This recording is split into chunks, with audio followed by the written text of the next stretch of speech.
श्रीमद् भागवत महापुराण नवम स्कंध 22वां अध्याय।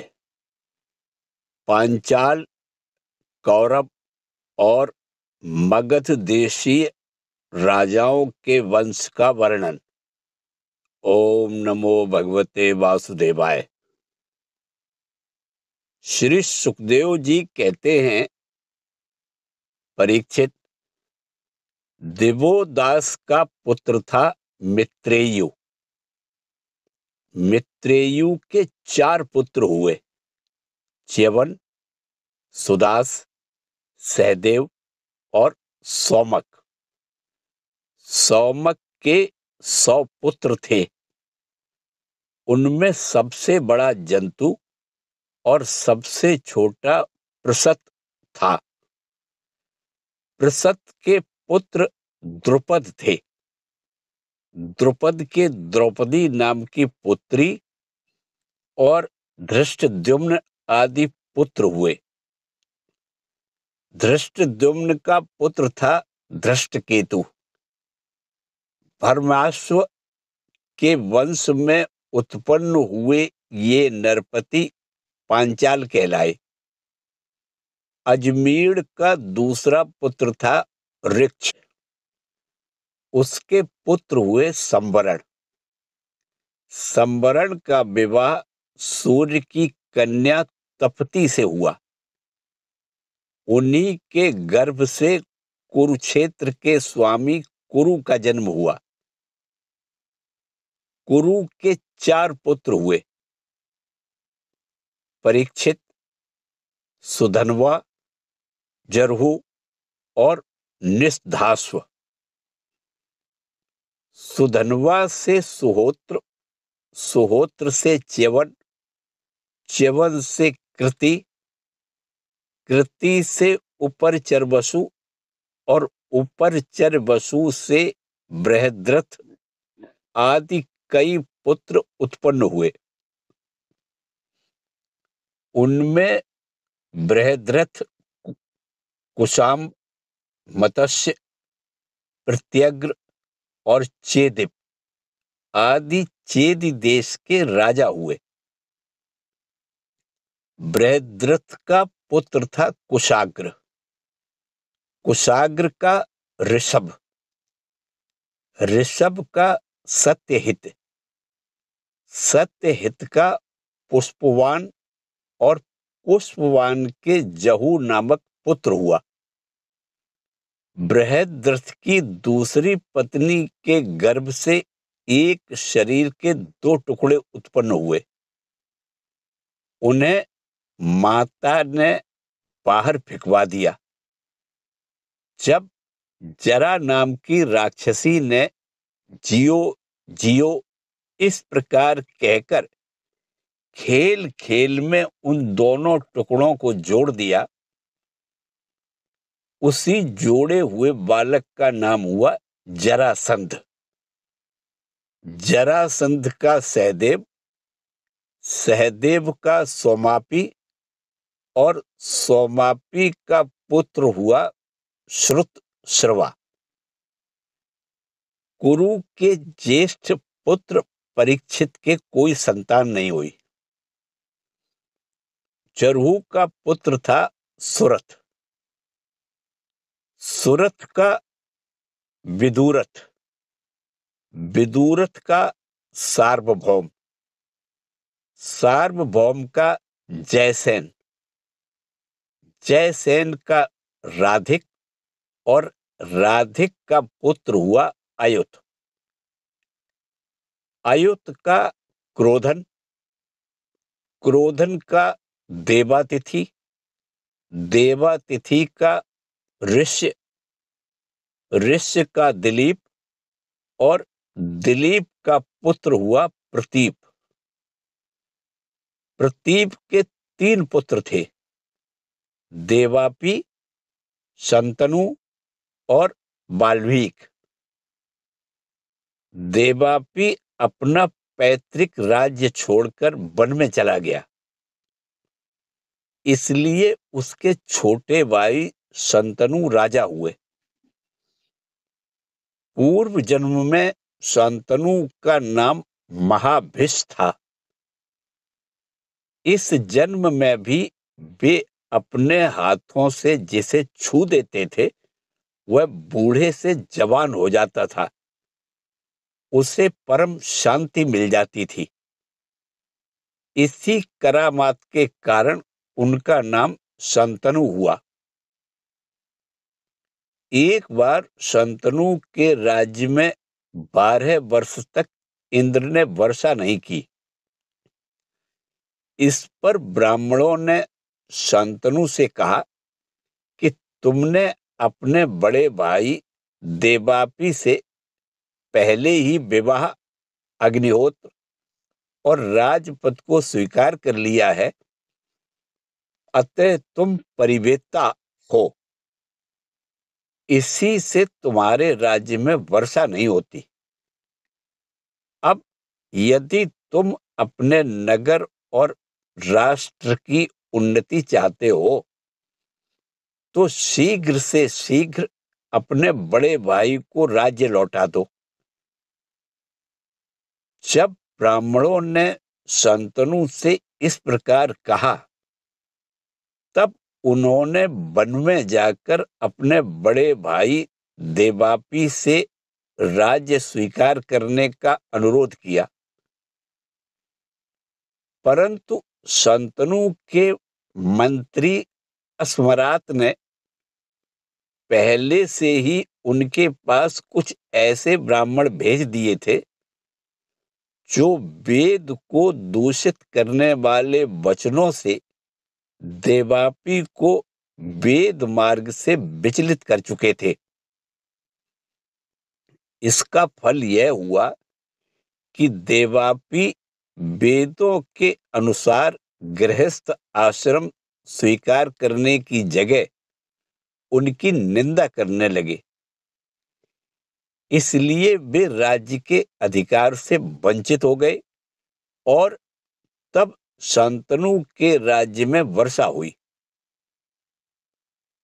देवापी इस समय भी योग साधना कर रहे हैं और योगियों के प्रसिद्ध निवास स्थान कलाप ग्राम में रहते हैं।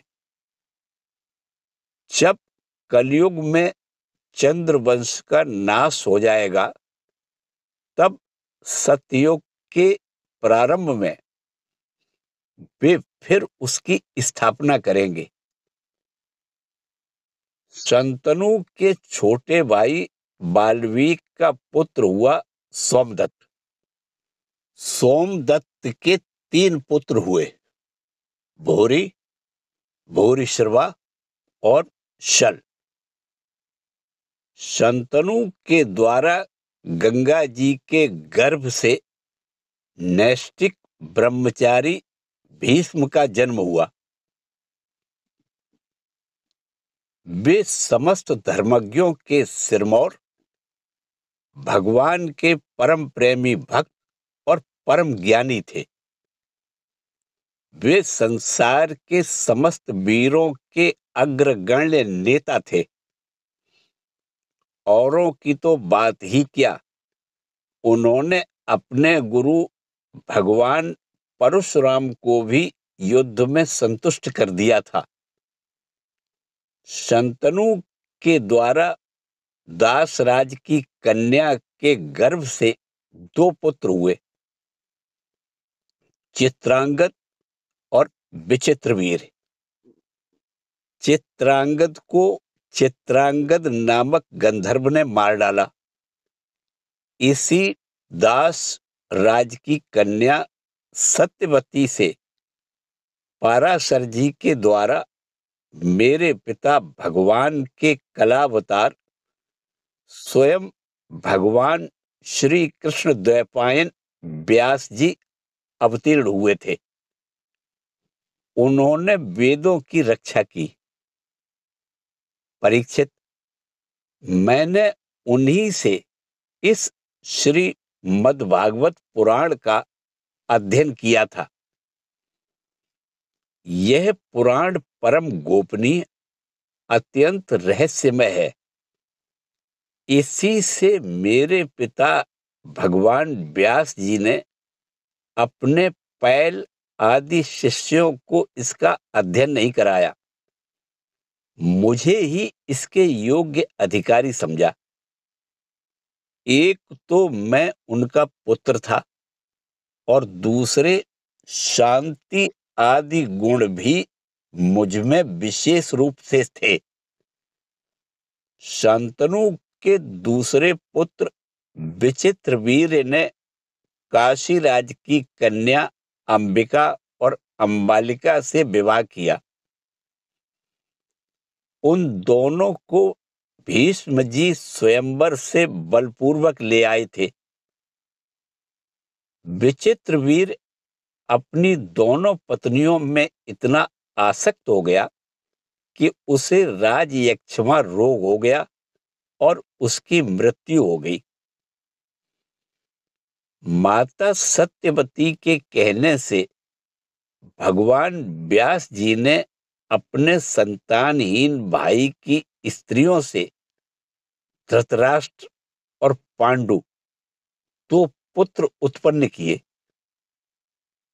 उनकी दासी से तीसरे पुत्र विदुर जी हुए। परीक्षित, धृतराष्ट्र की पत्नी थी गांधारी, उसके गर्भ से 100 पुत्र हुए। उनमें सबसे बड़ा था दुर्योधन। कन्या का नाम था दुशला। पांडु की पत्नी थी कुंती। शापवश पांडु स्त्री सहवास नहीं कर सकते थे, इसलिए उनकी पत्नी कुंती के गर्भ से धर्म, वायु और इंद्र के द्वारा क्रमशः युधिष्ठिर, भीमसेन और अर्जुन नाम के 3 पुत्र उत्पन्न हुए। ये तीनों के तीनों महारथी थे। पांडु की दूसरी पत्नी का नाम था माद्री। दोनों अश्वनी कुमारों के द्वारा उसके गर्भ से नकुल और सहदेव का जन्म हुआ। परीक्षित, इन 5 पांडवों के द्वारा द्रौपदी के गर्भ से तुम्हारे 5 चाचा उत्पन्न हुए। इनमें से युधिष्ठिर के पुत्र का नाम था प्रतिविंध्य। भीमसेन का पुत्र था श्रुतसेन। अर्जुन का श्रुतकीर्ति, नकुल का शतानीक और सहदेव का श्रुतकर्मा। इसके सिवा युधिष्ठिर के पौरवी नाम की पत्नी से देवक और भीमसेन के हिडंबा से घटोत्कच और काली से सर्वगत नाम के पुत्र हुए। सहदेव के पर्वत कुमारी विजया से सोत्र और नकुल के करेणुमती से नरमित्र हुआ। अर्जुन द्वारा नाग कन्या उलूपी के गर्भ से इरावान और मणिपुर नरेश की कन्या से बभ्रुवाहन का जन्म हुआ। बभ्रुवाहन अपने नाना का ही पुत्र माना गया, क्योंकि पहले ही यह बात तय हो चुकी थी। अर्जुन की सुभद्रा नाम की पत्नी से तुम्हारे पिता अभिमन्यु का जन्म हुआ। वीर अभिमन्यु ने सभी अतिरथियों को जीत लिया था। अभिमन्यु के द्वारा उत्तरा के गर्भ से तुम्हारा जन्म हुआ। परीक्षित, उस समय कुरु वंश का नाश हो चुका था। अश्वत्थामा के ब्रह्मास्त्र से तुम भी जल ही चुके थे, परंतु भगवान श्री कृष्ण ने अपने प्रभाव से तुम्हें उस मृत्यु से जीता जागता बचा लिया। परीक्षित, तुम्हारे पुत्र तो सामने ही बैठे हुए हैं। इनके नाम हैं जन्मेजय, श्रुतसेन, भीमसेन और उग्रसेन। ये सबके सब बड़े पराक्रमी हैं। जब तक्षक के काटने से तुम्हारी मृत्यु हो जाएगी, तब इस बात को जानकर जन्मेजय बहुत क्रोधित होगा और यह सर्प यज्ञ की आग में सर्पों का हवन करेगा।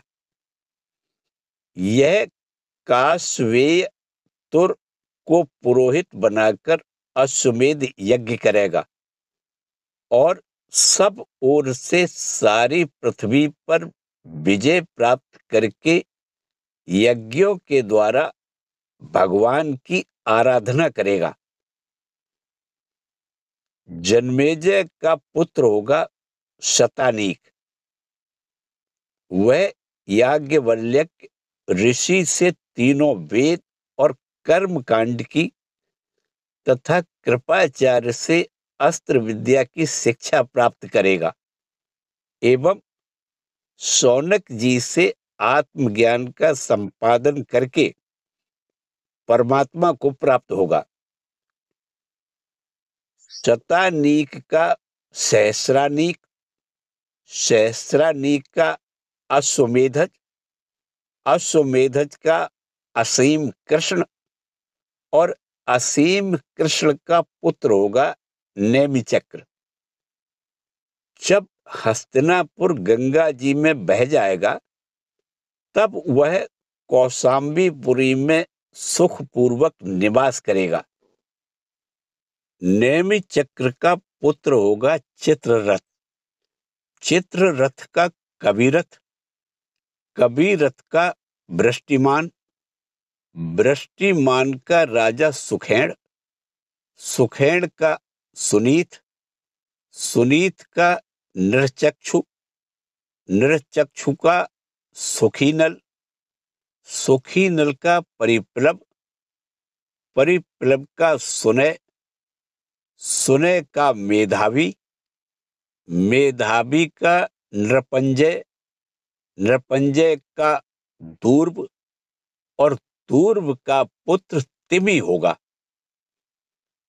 तिमि से बृहद्रथ, बृहद्रथ से सुदास, सुदास से शतानीक, शतानीक से दुर्दमन, दुर्दमन से वहीनर, वहीनर से दंडपाणी, दंडपाणी से निमि और निमि से राजा क्षेमक का जन्म होगा।